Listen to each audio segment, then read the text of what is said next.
এই কাজ করতে গেলে আমাদেরকে প্রথমে কোথাও কোড লিখতে হবে। তো আমাদের কোডটা কোথায় লিখতে পারি বলেন দেখি, কারো কোনো আইডিয়া?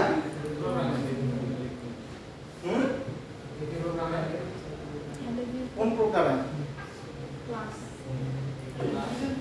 আমাদের এমন একটা মেথড অ্যাকচুয়ালি লাগবে যেই মেথডটা এই যখন ইউআইটা তৈরি হচ্ছে, তৈরি হওয়ার পরে কল হয়। আমাদের এখানে একটা মেথডই আছে, রাইট?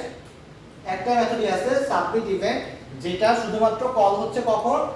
বাটন ক্লিক করলে। আমাদেরকে এমন একটা মেথড লাগবে যেটা ইউআইটা তৈরি হওয়ার পরে অটোমেটিক কল হয়। এরকম একটা মেথড আমাদের প্রয়োজন, কারণ ইউআইটা বানানো হয়েছে তখন আমরা কি চাচ্ছি? এই ভ্যালুটাগুলো সেট করতে চাইতেছি। যতক্ষণ পর্যন্ত ইউআইটা তৈরি না হইতেছে ততক্ষণ আমরা ভ্যালু সেট করতে পারতেছি না, রাইট? ইউআই তৈরি হইলো, ইউআই এর সাথে সাথে আমাদের ভ্যালুগুলো রেডি করতে হবে, তারপরে ইউজার এসে বাটনে ক্লিক করবে। তো আমাদের এমন একটা মেথড লাগবে যে মেথডে আমরা চাচ্ছি যে ইউআইটা যখন তৈরি হইলো তখনই যাতে এই মেথডটা কল হয়। এটা কিভাবে লিখতে পারি? এটার জন্য আমাদেরকে আনতে হবে হচ্ছে এই অ্যাডমিশন কন্ট্রোলারের এখানে একটা কাজ করতে হবে। অ্যাডমিশন কন্ট্রোলার একদম উপরে দেখেন, ক্লাসের পর অ্যাডমিশন কন্ট্রোলার আছে, এখানে লিখতে হবে ইমপ্লিমেন্টস।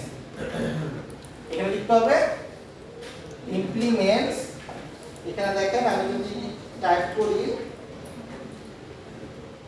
ইনিশিয়ালাইজেবল। ইনিশিয়ালাইজেবল হচ্ছে একটা ইন্টারফেস, যে ইন্টারফেসের মধ্যে একটা মেথড লেখা থাকে, যে মেথডটা আমাদের লিখতে হবে। তো আমরা লিখলাম হোয়াটএভার, আগে লিখি ইনিশিয়ালাইজেবলটা লিখলাম। লেখার পরে দেখেন রেড লাইন দিছে না? জি স্যার। রেড লাইন দিছে, এই রেড লাইনটা উপরে হোভার করতে হবে, কার্সরটা উপরে নিলাম, নেওয়ার পরে লিখতে হবে ইমপ্লিমেন্ট মেথড। বুঝতে পারছেন? এটা যদি দেখি একটা পপআপ আসবে, যেরকম আমাদের জেনারেটরের সময় আসতো, সেই জেনারেটরের সময় যেরকম আসতো সেই জিনিসটাই। ওকে বাটনে ক্লিক করব, তাহলে দেখবেন একদম লাস্টে একটা মেথড লিখে দিচ্ছে। আসতো সবার? আবার দেখাই দেই, আমরা চাচ্ছি এমন একটা মেথড যেই মেথডটা অ্যাপ্লিকেশনটা যখনই ওপেন হবে, মানে স্ক্রিপ্টটা যখনই ওপেন হবে তখনই ওই মেথডটা ট্রিগার করবে। এর জন্য আমাদের একটা মেথড প্রয়োজন, একটা স্পেশাল কাইন্ড অফ মেথড, যেটা আমাদেরকে জাভা এফএক্স প্রোভাইড করবে। সেটা পাবো হচ্ছে ইনিশিয়ালাইজেবল নামক একটা ইন্টারফেসের মধ্যে। সেটা পাইতে গেলে লিখতে হয়, এখানে লিখতে হয় ইমপ্লিমেন্টস। ইমপ্লিমেন্টসটা একটু পরে দেখব কি করতে হয়, আপাতত লিখি ইমপ্লিমেন্টস, তারপর ইনিশিয়ালাইজেবল। আর এটা আসলে পরে সাজেশনে আসবে, এন্টার দিলে একটা রেড লাইন দেখাবে, রেড লাইনের এখানে হোভার করব, ইমপ্লিমেন্ট মেথডে ক্লিক করে ওকে দিব, তাহলে আমাদেরকে একটা মেথড লিখে দিবে। সো এখানে মনে করেন আমি সাপোজ একটা ভ্যালু লিখলাম sout I am from initialize method। আগে চেক করে দেখি আমরা যে এই মেথডটা আসলে কি ইউআই তৈরি হওয়ার সাথে সাথে ওপেন হয় কিনা, এটাকে দেখতে হবে। দেখেন আমি যখন এটা রান করতেছি, ইউআইটা ওপেন হইছে এবং সাথে সাথে নিচের লাইনটা দেখেন অটোমেটিক প্রিন্ট হইছে। যখন একটা সিন তৈরি হয় তখনই এই মেথডটা একা একাই ওপেন হইতেছে। দ্যাট মিন্স যে এই মেথডটা হচ্ছে ইউআই এর সাথে, ইউআইটা যখন সিনটা যখন বিল্ড হচ্ছে তখনই এই মেথডটা কল হইতেছে। বুঝতে পারছেন?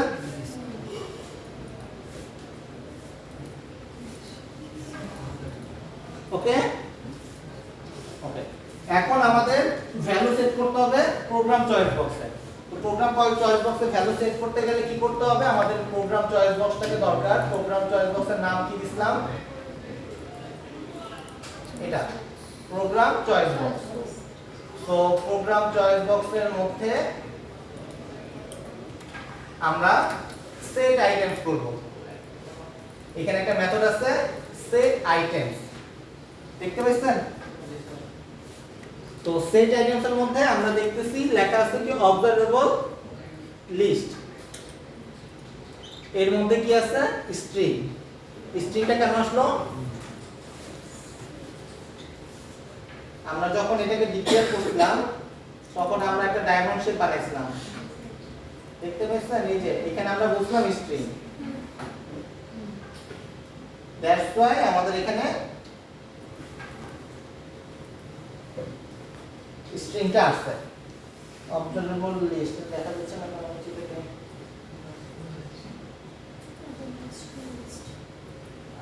কিন্তু অবজারভেবল লিস্ট এটা কি জিনিস, এটা তো আমাদের আগে জানতে হবে। আমরা অ্যারে লিস্ট দেখছি, হ্যাশ সেট দেখছি, হ্যাশ ট্যাগ দেখছি, অবজারভেবল লিস্টটা কি দেখছি? না দেখি না। অবজারভেবল লিস্ট হচ্ছে ওয়ান কাইন্ড অফ বা special kind of array list. এই অবজারভেবল লিস্টের মধ্যে একটা অ্যারে লিস্ট আছে, কিন্তু পার্থক্যটা কোথায়? কেন অবজারভেবল? অবজারভেবল মানে হচ্ছে এটা আমাদের ইউআই এর সাথে ইন্টিগ্রেটেড। মনে করেন একটা অ্যারে লিস্ট আছে, এই অ্যারে লিস্টের মধ্যে কিছু ভ্যালু আছে, এরকম কিছু ভ্যালু আছে। আপনার সেই ভ্যালুগুলো আপনি সিনে রেখে দিয়েছেন, রাইট? অ্যারে লিস্টে একটা ভ্যালু আছে, এই ভ্যালুটা সিনে রেখে দিয়েছেন। এখন ফেরদৌস কি করলো? অ্যারে লিস্ট থেকে একটা ভ্যালু রিমুভ করে দিল। দিতে পারে ফেরদৌস? দিতে পারে। সিনে কি হবে? সিনে কি হবে? সিনেটা ওই যেটা দিয়েছে সেটা থাকবে নাকি আগেরটাই থাকবে? আপনার এক্সপ্রেশন কি? একটা অ্যারে লিস্টে কিছু ভ্যালু আছে, আপনি সিনে দেখাই ফেলছেন, ঠিক আছে? এখন এই সিনের যে ভ্যালুগুলো আছে, যে অ্যারে লিস্টে তিনি দেখাই গেছে, সেই অ্যারে লিস্ট থেকে ফেরদৌস একটা ভ্যালু ডিলিট করে ফেলছে, একটা ভ্যালু ডিলিট হয়ে গেছে। সিনে কি সেটা আপডেট হওয়া উচিত? হ্যাঁ বা না? সিনে কি আপডেটেড লিস্টে থাকা উচিত কিনা? রত্ন কনফিউজ যে আপডেট কি দেখাবো নাকি না? হ্যাঁ, ইউজারকে তো আপডেটেড লিস্টে দেখাতে হবে। অ্যারে লিস্ট যেটা আছে, অ্যারে লিস্ট যেটাই থাকুক, আমার যেটা এখনকার বর্তমান অ্যারে লিস্ট সেটাই ইউজার এক্সপেক্ট করবে ডেটা থাকবে। ওকে, অ্যারে লিস্টে আছে 1 2 3 তিনটা ভ্যালু, মাঝখান থেকে 2 ডিলিট করে ফেলছি, তাহলে অ্যারে লিস্টের যে ড্রপ ডাউন সেখানেও তো আমার এই 1 আর 3 থাকা উচিত, দুটো থাকা উচিত না, তাই না? তো আমাকে এই অ্যারে লিস্টটাকে কি করতে হবে? অলওয়েজ মনিটর করতে হবে যে এই অ্যারে লিস্টের মধ্যে কোনো ভ্যালু আছে কিনা। যদি থাকে তাহলে পরে আমি আমার যে ইউআই আছে, ইউআই এর যেখানে আমি অ্যালিটি ইউজ করছি, চয়েস বক্স হোক, ড্রপ ডাউন হোক, যেখানেই হোক, এই ওইটাও আপডেট করতে হবে। তো আমাকে অলওয়েজ কি করতে হইতেছে? ওই অ্যারে লিস্টটাকে অবজার্ভ করতে হইতেছে যে অ্যারে লিস্টে কি কোনো মডিফিকেশন আছে কিনা। এই অবজারভেবল লিস্টটা হইতেছে সেই কাজটা করতেছে। এটার ভিতরে একটা অ্যারে লিস্ট আছে, কিন্তু এই ভদ্রলোক এটাকে সবসময় অবজার্ভ করতেছে। দ্যাটস ওয়াই আমরা কি বলতেছি একে অবজারভেবল লিস্ট। ক্লিয়ার সবার? সো আমরা চয়েস বক্সে আইটেমগুলো এমন ফাংশনে কেন দিলাম যেটা শুরুতে ইনিশিয়ালাইজ হয়? কারণ আমার প্রোগ্রামের জন্য যে ড্রপ ডাউনটা আছে, ড্রপ ডাউনে ভ্যালু সেট করতে হবে, না হলে ইউজার সিলেক্ট করতে পারতেছে না। এটা কি স্যার আমরা মানে এমনি সিম্পল ইউজ করতে পারবো না? এতটুকু বুঝতে পারছেন?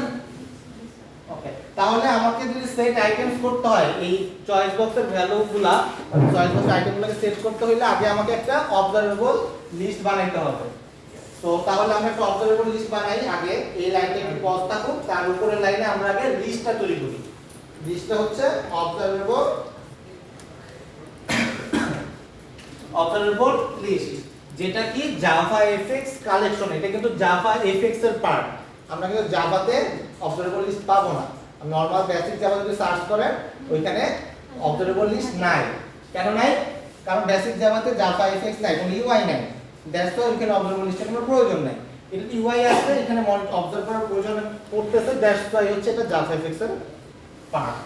বুঝতে পারছেন? সো অবজারভেবল লিস্ট, এটার ভিতরে ডায়মন্ড শেপ দিতে হবে, ডেটা টাইপ কি হবে? স্ট্রিং।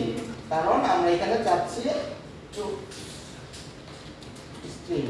এখানে লিখলাম যে প্রোগ্রাম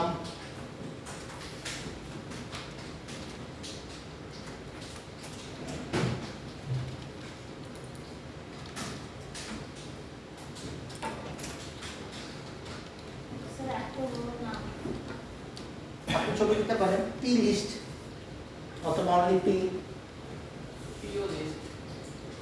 টিও লিস্ট হোয়াটএভার। ওকে, ইকুয়াল কি লিখতে হবে? আমরা চয়েস বক্স ভুলে যাই, আমরা একটা লিস্ট নিয়ে কাজ করতেছি।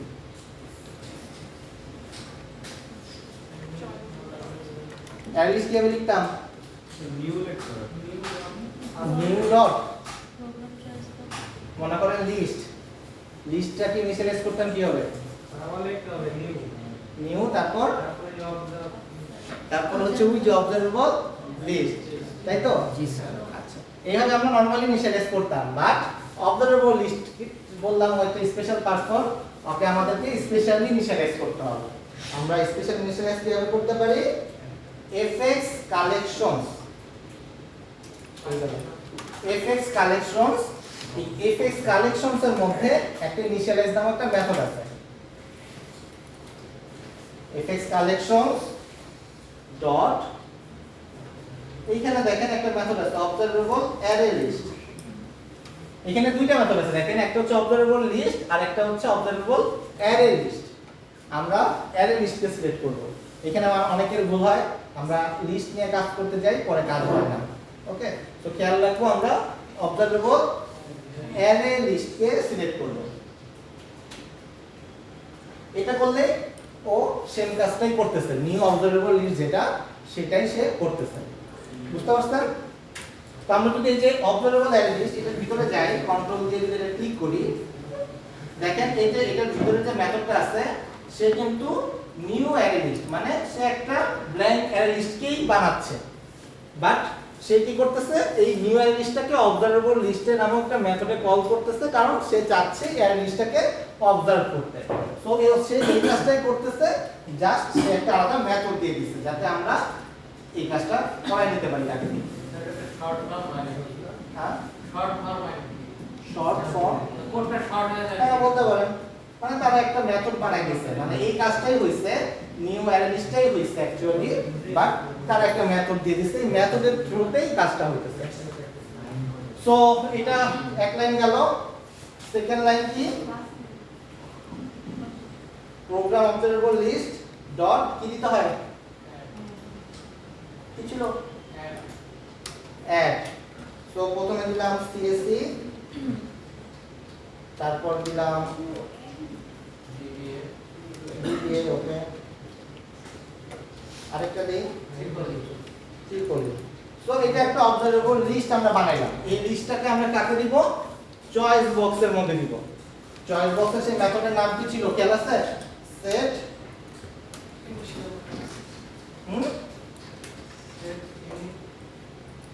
Set items. এই আইটেমস একটা অবজারভেবল লিস্ট নিত, এই এক্সপেকটেশন ছিল একটা অবজারভেবল লিস্ট, দ্যাটস ওয়াই আমরা কি করছি? একটা অবজারভেবল লিস্ট তৈরি করছি। কার কোনো কনফিউশন আছে পর্যন্ত? এটার ভিতরে আমরা অবজারভেবল লিস্টটা দিলাম। এবার যদি আমরা রান করি,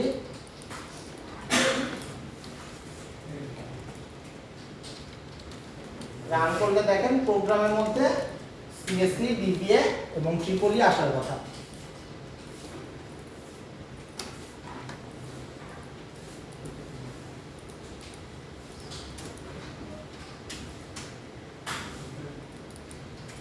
জি স্যার। আসছে? নূরের আসছে? জি। ঝুমার আসছে?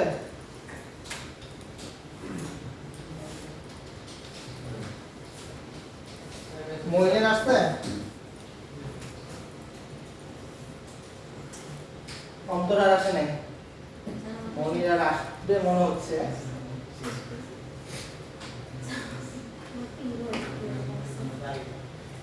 স্যার এখানে স্যার বাটার মধ্যে স্যার টেক্সট লেখা আছে ওটা কি লেখা? বাটনের মধ্যে বলতে হ্যাঁ এখানে। এখানে হ্যাঁ হতো, তখন আপনার চয়েস বক্সটা শিখা হতো না। না স্যার ওটা বাটন থাকতে বাটনের মধ্যে বাটনের উপরে লেখা আছে সিলেক্ট ইউর প্রোগ্রাম। বাটনের মধ্যে ওটা কি করব? বাটনের মধ্যে লেখা আছে বাটনে ক্লিক করলাম কি হবে? একটা সেকেন্ডে বাটনে দেখো, বাটন পুরো বাটনে ক্লিক করে দিতে হবে। এই করতে বাটনের কাজ করবে।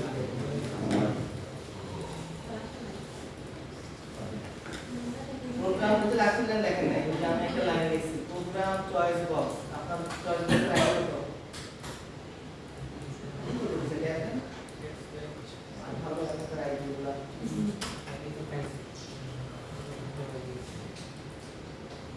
তো বুঝে রাখতে হবে। দেখেন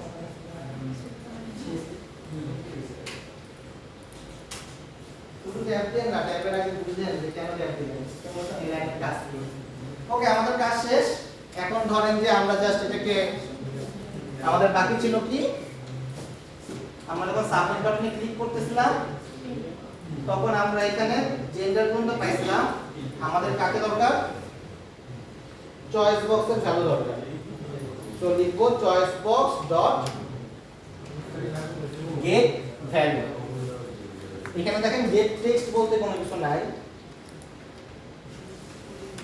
গেট টেক্সট বলতে কিছু নাই, কারণ হচ্ছে গেট ভ্যালু, দ্যাট মিন্স আমাদের চয়েস বক্সের মধ্যে স্ট্রিং টাইপের ডেটা হইতে পারে, ডাবলও হইতে পারে, এনিথিং হইতে পারে। আমরা যেটা পাইতে চাচ্ছি সেটা একটা ভ্যালু পাবো, দ্যাটস ওয়াই আমরা এখানে গেট ভ্যালু পাইছি। এটা কিন্তু স্ট্রিং না হয় ডাবলও হইতো, যখন আমরা ডায়মন্ড শেপের মধ্যে ডাবল দিতাম তখন এখানে ডাবল আসতো। তো দ্যাটস ওয়াই এটা হচ্ছে গেট ভ্যালু। তো এটাকে যদি আমরা প্রিন্ট করি, ইউজার যেটা প্রিন্ট করতেছে মানে সিলেক্ট করছে সেটা চলে আসবে হোপফুলি।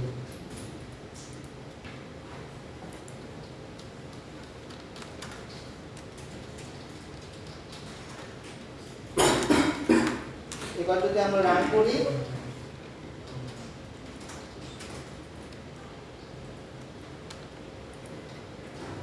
এখানে দিলাম 1, তারপর দিলাম 13। 13 কোথায় করতে হবে, সিএসসি মেল না ফিমেল, আচ্ছা মেল। দেখেন চলে আসছে সিএসসি মেল 1 13। ওকে, যদি আমরা এখানে সিএসসি জায়গায় বিপি দিতাম, এই যে বিপিও চলে আসবে। সো জাস্ট এইভাবে করে আমরা কোন একটা চয়েস বক্স থেকে ভ্যালু পাইতে পারি। তবে স্যার এখানে স্যার যদি আমি অ্যাগ্রি নাও দিই তাহলে তো স্যার লজিক লিখবেন। আচ্ছা আপনার তো বুলিয়ান আছে, এখন আপনি যা মন চায় বলবেন। ভ্যালু পাইছেন, এবার লজিক আছে। ইউজারের থেকে ভ্যালুগুলো আমরা পাইলাম। তো আগে আমরা স্ক্যানারের মাধ্যমে ভ্যালু নিতাম, এখন আমরা এভাবে ইউজারকে ভ্যালু নিতে পারি। সো বাসায় প্রচুর প্র্যাকটিস করতে হবে। যদি স্ট্রিং আইডি নেওয়ার পরে ইন্টার দিলে অটো পাসওয়ার্ড চলে যাবে, এরকম পাওয়া যায় না? অবশ্যই যায়, সবই যাবে, বাট কোড করতে হবে।